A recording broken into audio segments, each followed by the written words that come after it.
ಕಾರ ನೋಡಿದ್ಯಾ ನೀನು ಹೋಗ್ತಾ ಇರೋ 30-40 ಸ್ಪೀಡ್ಗೆ. ನಿನ್ನೆ IPL ಮ್ಯಾಚ್ ನೋಡಿದೆ ಗುರು, ಹೈದ್ರಾಬಾದ್ ವರ್ಸಸ್ ಡೆಲ್ಲಿ.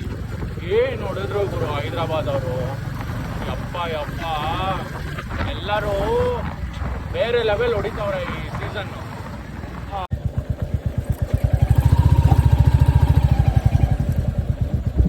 ನಂಗೆ ಗೊತ್ತಾಗಿದೆ ಏನಂದರೆ IPL ಮೇಜರ್ಲಿ 4 ರೆವೆನ್ಯೂ ಸ್ಟ್ರೀಮ್ಸಿಂದ ದುಡ್ಡು ಮಾಡ್ತಾರೆ. ಒಂದು ಬಂದ್ಬಿಟ್ಟು ಏನಿದು ಬ್ರಾಡ್ಕಾಸ್ಟಿಂಗ್ ರೈಟ್ಸು. ಇದರಲ್ಲಿ ಏನಂದರೆ ನಾವು ಜಿಯೋ ಸಿನಿಮಾಲಿ ಫ್ರೀಯಾಗಿ ನೋಡ್ತೀವಲ್ವಾ ಲೈವು, ಅದರಿಂದ ದುಡ್ಡು ಮಾಡ್ಕೊತಾರೆ. ಜಿಯೋ ಸಿನಿಮಾ ಅವರು ಆ್ಯಡ್ ರನ್ ಮಾಡಿ ಅವ್ರು ದುಡ್ಡು ಮಾಡ್ಕೊತಾರೆ.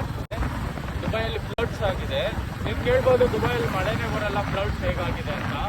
ಸೊ ಇದಕ್ಕೆ ರೀಸನ್ ಬಂದ್ಬಿಟ್ಟು ಒಂದು ಸೈಂಟಿಸ್ಟ್ ಹೇಳ್ತಾನೆ, ಕಾಲಿನ್ ಮೆಕಾರ್ತಿ